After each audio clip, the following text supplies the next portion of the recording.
One of the biggest gifts you can give anyone in your life with chronic pain is to listen to something like this or anything that is to help educate you on how it is to be them and how it is to live in this incredibly ableist world when you have chronic pain. Hi everyone, welcome to the Coping Out Loud Club podcast, episode 3. I'm really excited. I still have no clue what I'm doing, but I'm very grateful that you're all here and listening. I really, really appreciate it. Today I'm going to be talking about some chronic pain myths. So I'm going to try and debunk 10 chronic pain myths, and hopefully that may help some of you who live with chronic pain. But before I talk about chronic pain, I wanted to just speak to the people that don't have chronic pain, that perhaps this isn't relevant to, because I wanted to explain that it is. Because the biggest gift you can give you somebody who in your life who has chronic pain, and I can guarantee there is somebody in your life that will have chronic pain, whether you know they have it or not. But one of the greatest gifts you can give someone with chronic pain is to learn and educate yourself and just learn how it is to be them and how it is to be them in this crazy ableist world. But just most importantly, how it is to be them and how it is to live with their chronic pain, because obviously everybody is different and there's a lot of shared experience. But yeah, so I just wanted to say that before people started not listening because they don't have pain. I want this podcast to be a place where, you know, people who perhaps don't experience the lived experience that we are covering on the podcast, but want to listen and learn and just like educate themselves a bit further. And I can honestly say, as somebody who lives with a lot of different chronic illnesses and just lots of things in my life, honestly, one of the biggest gifts that friends give me is when they take time to learn how it is to be me, to educate themselves, to really think and put themselves in my shoes, because we live in a totally different world. When you live with severe, debilitating chronic pain or any type of pain, this world is hard and ableist, and it's very difficult to articulate and explain to loved ones. And so that's why I thought I'd do this, so that if you want to send this to a loved one, you can. If this can help somebody further understand what it's like to be you, then that's like the best thing I could like do with this podcast. And thank you for being here. I really appreciate you all, honestly. So I'm going to go over I'm just going to read out the 10 myths that I'm going to cover. It's actually going to be incredibly difficult to read them and not try and correct them because they're just so wildly incorrect. So just preface it with that. So I have 10 myths, and here we go. Number 1, we have a low pain threshold. Yes, that is a common myth, which is wildly incorrect. Number 2, it's all in our head, or it's all anxiety or mental health issues causing our pain. Number 3, pain relief takes away the pain. Number 4, we are occasionally able to push through in order to do something brief, so why can't we push through more and do more? Oh dear. How am I going to debunk these? It's very difficult to do justice to all of this, I'm not going to lie. Number 5, if our pain was really as bad as we say it is, then why don't we go to hospital, or why are we not in hospital? Number 6, we look fine, so it can't be as bad as we're saying it is. Number 7, we're exaggerating our symptoms. Number 8, we're being negative, in inverted commas, when we share honestly about how we're doing when someone asks how we are. Happens all the time. Number 9, we just need to try to not think about our pain as much. Literally, a pain psychologist told me that, so just in case you're thinking that no one would say that, they do, and a lot worse. And number 10, obviously, that we'll feel better soon. Okay, so where do I even start? Sorry if that was a bit triggering, just reading out a list of like 10 of the myths that those of you who live with chronic pain, that probably was a bit triggering, but sorry. Just because we hear these things all the fucking time. And so, yeah, I'm just going to get started. Number 1, we have a low pain threshold.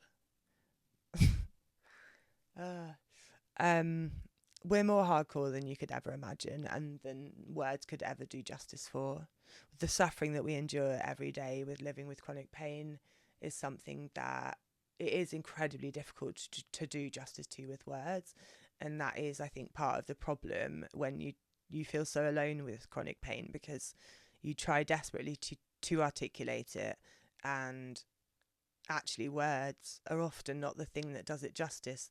The thing that helps is people to see you at your worst.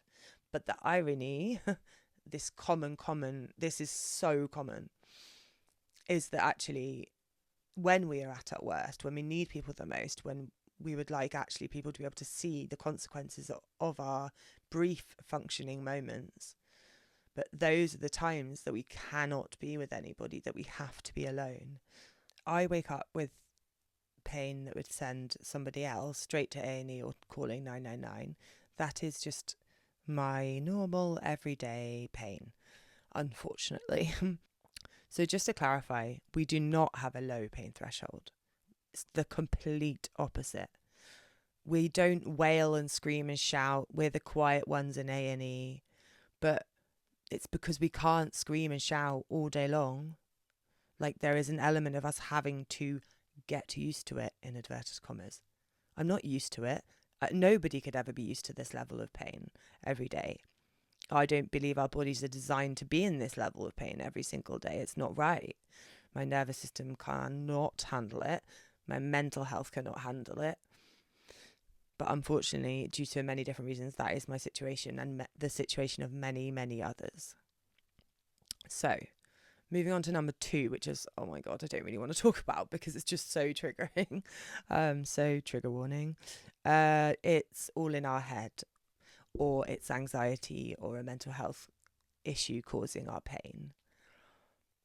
I mean, the reason why that's so triggering for me and many is because the level of dismissal, medical neglect, medical gaslighting, medical abuse at times, the level of all of that and the impact of all of that. Like, I have medical PTSD. It would be a miracle if I didn't. It would be very strange if I didn't.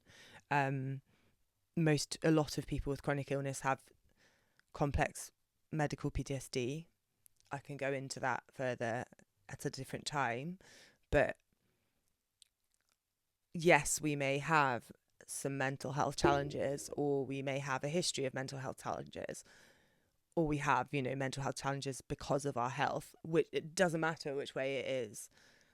Our pain is real. Our pain is valid. Just because it doesn't make sense on a textbook, or a doctor doesn't know what's wrong, instead of them acknowledging that and just allowing for that and validating our symptoms, but explaining that they don't know yet, that would be amazing. That, unfortunately, is very rare. What happens is the doctor goes from not knowing what it is and then jumping, especially if you have anything mental health related on your records. But even without, they go from not knowing what is wrong with you, straight away, it's the patient's fault. It's in your head. You're making it up. You are a drug seeker here for medication. I've heard it all, and I continue to hear it all, and so do so many other people. Like, to be honest, I actually can't even talk about this part enough to do it justice, due to my own medical trauma and how much I just want to weep talking about this. It's so fucked up, and the damage caused by a lot of medical professionals is something that people without chronic pain just couldn't fathom.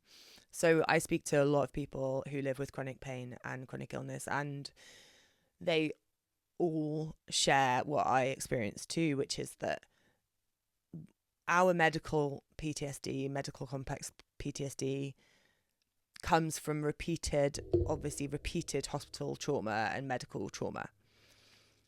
So people assume that we mean the physical trauma, because of course, living life this way, my life is incredibly physically traumatic.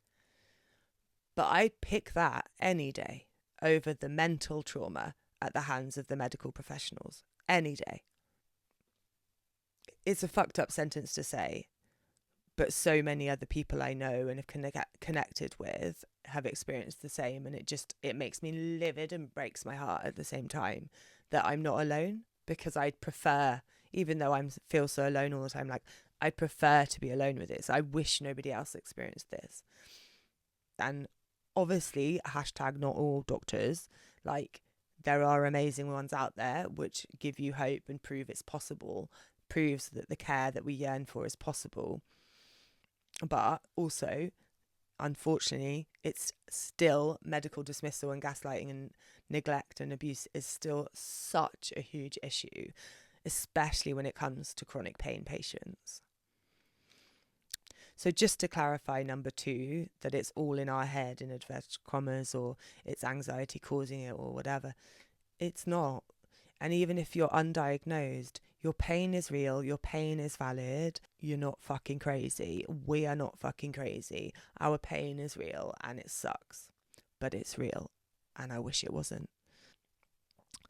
So the number 3 myth is pain relief takes the pain away.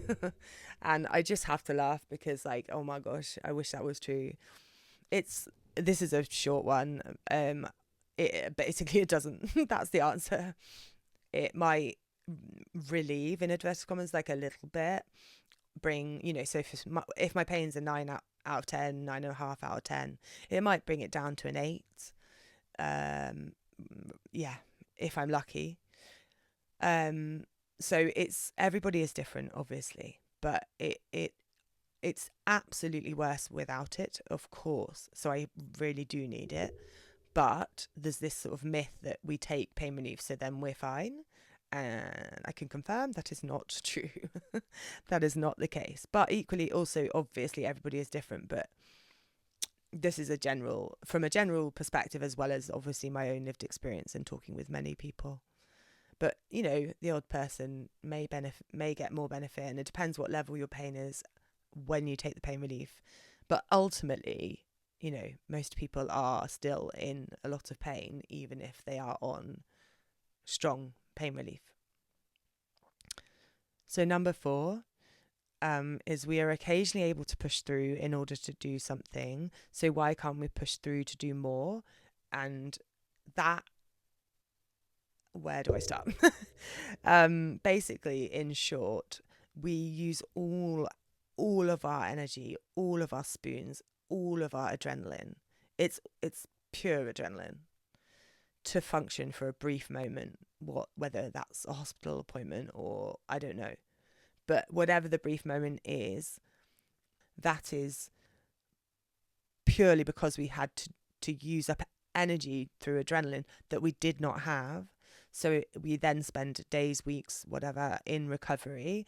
And for me, when I push through at the moment, but due to the situation within my health, when I push through to do anything other than be in bed, I am risking hospital admission and sepsis because I have an ongoing infection at the moment. It's a long story. I won't bore you with it. But, there's many people like me, though, that when we push through to do a thing that we can't not do, or that we want to do and are able to perhaps briefly do for ourselves for joy factor, we are risking a lot. So whether that's days and weeks of isolation recovering, or a hospital admission, or a severe flare up, like with severe chronic pain, pushing through is not, for most people, there's times when you can and times when you can't. And it's learning and trying to work it out, and it changes all the time. So it's confusing as fuck for ourselves, obviously, because it changes all the time. And I don't mean don't push through, because we have to live. Like, I can't not push through. But what I mean is, it's not as simple as like we pushed through yesterday, so that means we can push through today. No, like it doesn't. Yeah, rarely works like that, and it's very unpredictable. And so it's impossible to make plans with us. and we can cancel last minute, and that is through no fault of our own. I always say, like, it's not me that's unreliable, it's my body. My body is reliably unreliable. Okay, so number 5. If our pain is really as bad as we say it is, we'd go to hospital or be in hospital. Yeah, so it doesn't work like that, unfortunately. Hospital is not a safe place for us to be most of the time. Of course, there are times when I have sepsis, I have to go. But chronic pain patients are so hardcore that it's actually dangerous, because it's how I've nearly died of sepsis. I've had sepsis 7 times, and the first few times I've nearly died of it because I was pushing through the symptoms because I was so terrified of going into hospital and being treated poorly. So it's always us weighing up, can we cope with the mental trauma and the potential, there's always this risk of abuse, or mental trauma or dismissal or gaslighting when going into hospital. That is just the given risk. Obviously, sometimes we would get a good doctor, but a lot of the time, unfortunately, I don't. And so hospital isn't a safe place for us to be.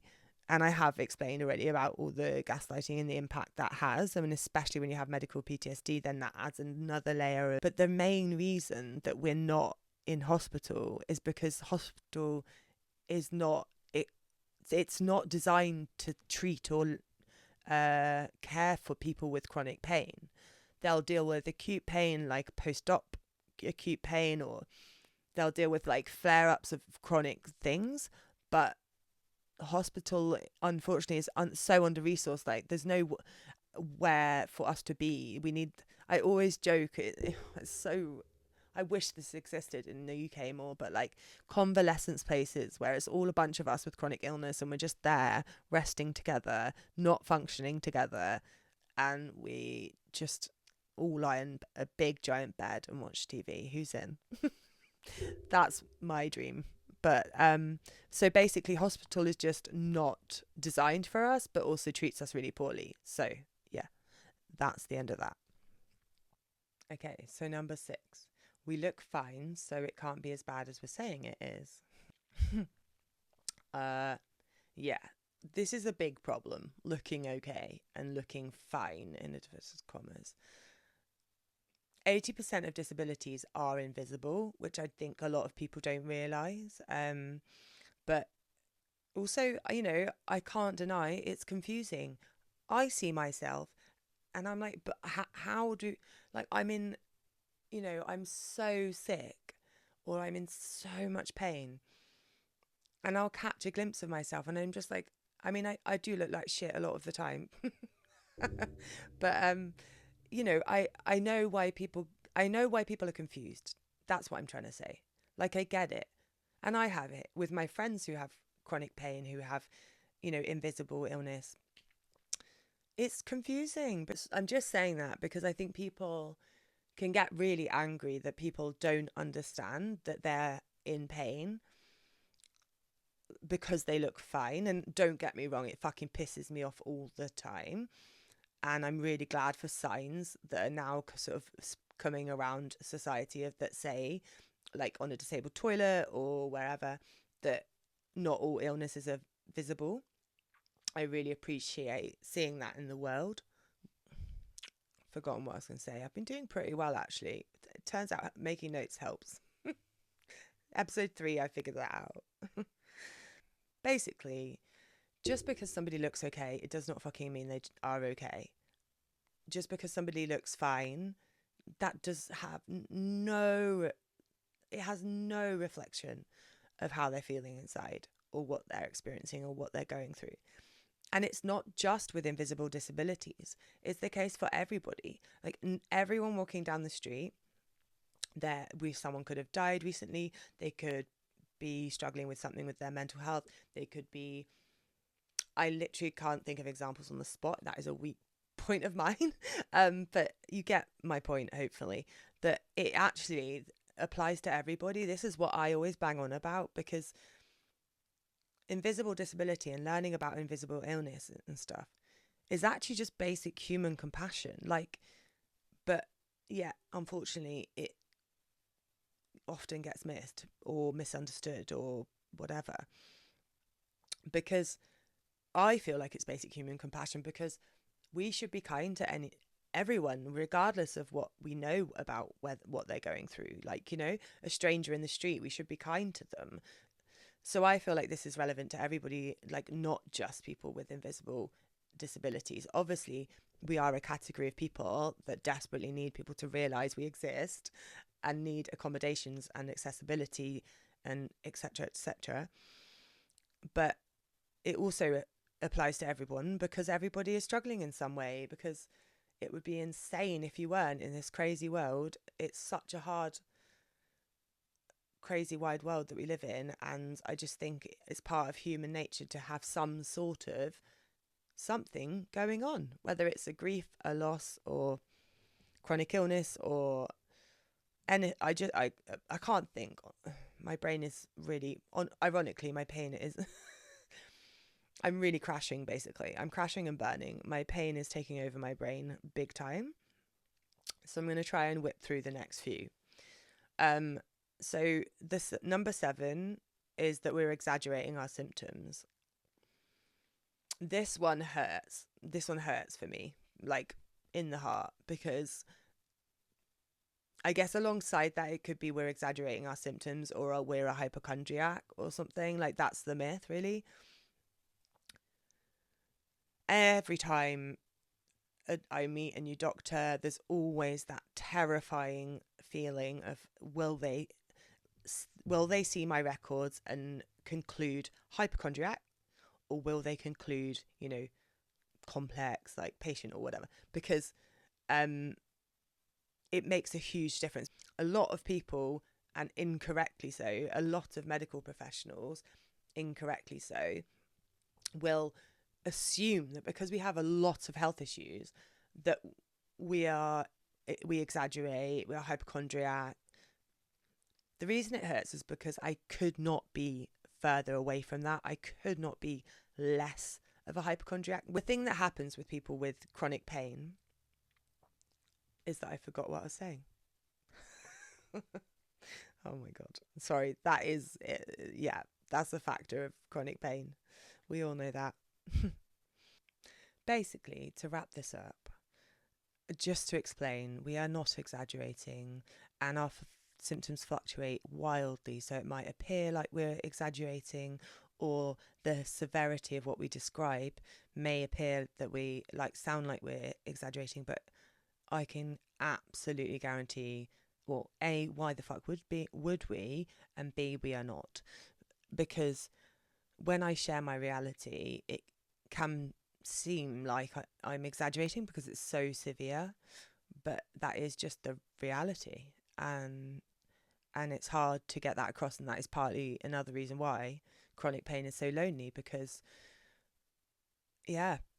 often people think that it's a lot less than what we say, and that we're putting it on a bit or exaggerating it, and it really does hurt, because if you were to live and spend a second in our body, you would never say a word like that, Okay, and number 8, it's kind of linked, but we're being negative, in inverted commas, when we share honestly about how we are doing when someone asks how we are. So where do I start with that? Oh my God. I mean, if you don't want to know, don't ask. That's the first thing. I always check that somebody actually really means that question when they ask, and that then dictates my answer a bit. But basically, we're not being negative. Our life is really, really hard, and I think people forget that they don't put themselves in our shoes. Chronic pain life is like climbing a fucking mountain every single day, backwards, upside down, naked, with no supplies. Worst example ever, but that's how it feels. Like, when somebody asks us how we are and we share honestly, and then the reaction is like to encourage us to just think more positively, or because that's a common myth, is that we just need to think more positively. But when somebody has that reaction to me having been honest, it's incredibly hard, because obviously I have to snap into masking or looking after them, or just taking back what I said and making it all okay. I'm a pro, and we are all pros at doing that, because you can spot when the discomfort that somebody feels when we share how we are. We can spot immediately when somebody can't cope with their own discomfort. So then that comes onto us. And that is one of the hardest parts of social interactions with chronic illness, for sure, and chronic pain and invisible illness. Yeah, anyway, it's just incredibly difficult. Our reality is just hard to summarize. Like, our reality is incredibly hard. And if we are sharing this much with you, like, I can guarantee we're sharing the tip of the iceberg. So it might feel to you like it's a lot, but what I always feel and say and think is, like, if it's too much for you, like the person listening to me share, then imagine how much it is for me and everyone else that lives with this. Like, it's a lot. I'm not denying it's overwhelming. I'm overwhelmed every single day to the brim, like I'm going to break. But we have to carry on every single day. That's what we are, some of the strongest people you'll ever meet. And I wish that was more understood. I really wish that was more understood. Because that's why it hurts so much when people sort of categorize us or profile us as hypochondriacs or whatever it is, or exaggerating, you know. It's just like, oh my God, they have absolutely no idea what it's like to be us. And it's apparent immediately upon meeting people sometimes. Anyway, also, this is no shade. I'm just trying to like educate. And also, I'm absolutely knackered and burnt out. So if I'm being very blunt, please forgive me. I do have compassion. I do have awareness about why people say this stuff or why people have these myths. But actually, right now, I just want to use my few spoons that are left to finish explaining the last two myths that are very quick. Don't worry. Okay, so number 9. We just need to try to not think about our pain as much. I don't have the spoons to like do this one justice. A pain psychologist literally said that to me once. And I've had people say that to me, and people, once again, the positive thinking shit. Like, we are some of the most positive people you will meet. People with chronic pain, to keep going every single day, like, that requires a level of positivity and a level of hope that is indescribable, and a level of strength that just, like, I wish doctors, particularly like medical professionals, could see and not pathologize into something, and rather just acknowledge and respect that we are fucking hardcore, and we know our bodies, and we know what we need a lot of the time, and also we're traumatized to shit because of, you know, living and navigating this medical system. Like, anyway, number 10. I digress. I could bang on about that for ages, sorry. The myth that we'll feel better soon. So I guess it's in the title, chronic pain. It's chronic. Some people do come through it. A lot of people don't. Everybody is different. Nobody knows what's going to happen, but a lot of us do have these conditions for life. So I'm not saying it's going to be this bad forever. I fucking hope not. Fingers crossed. But, you know, when people say, I hope you feel better soon, it's just very hard, because it feels like it's obviously out of love, of course, like, but it can be a hard thing to hear when you live with chronic pain or chronic illness, because it doesn't go away. We don't feel better soon is not our reality, unfortunately, and not the reality for many. And I think a better thing to say, rather than I hope you feel better soon, is just, how are you feeling today, even? Or I hope your pain is a little bit less today, or, you know, just like things like that. There's just, because I hope you feel better soon is like, even if it's someone really close to you that says it, and you know they love you and they know your situation, it just sort of causes like a distance, because it's like, wait, do you not realize that I don't ever feel okay? You know, and it's like, it's not shade. I'm not meaning that cruelly, like, but it just makes you feel like that bit more lonely when it's actually done. It's said out of total love and intentionally trying to be kind, but is just not correct, accurate, factually accurate, you know? Like we have these chronic conditions. That is our lives.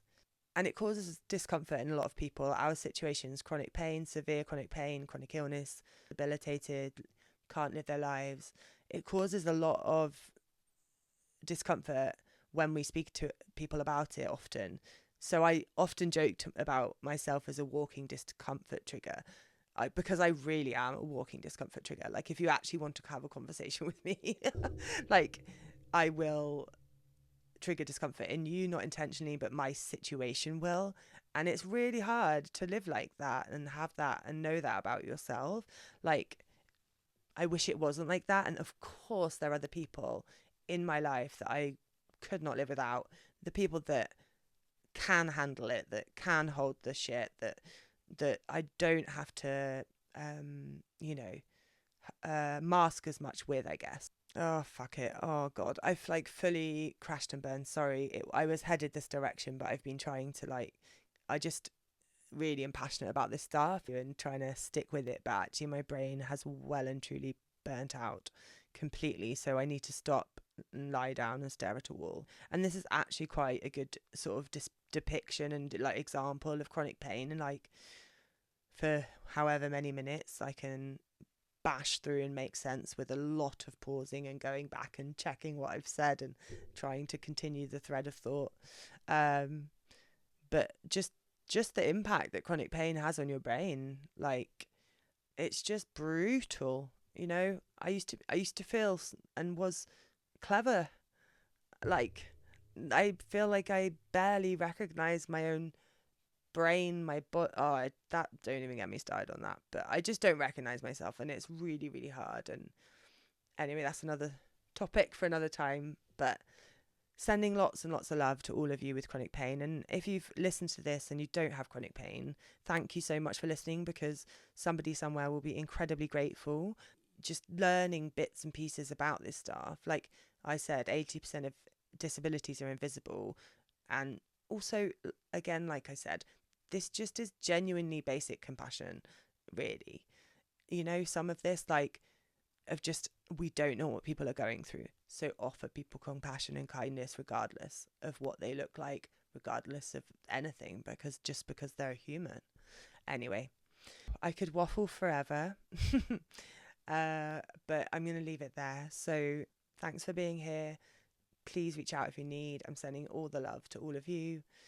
And just final reminder that you're not alone. And this life is tricky and hard, but if we can laugh together and remind each other we're not alone, then I think we might be okay. I hope. All right, my loves. Lots of love to you.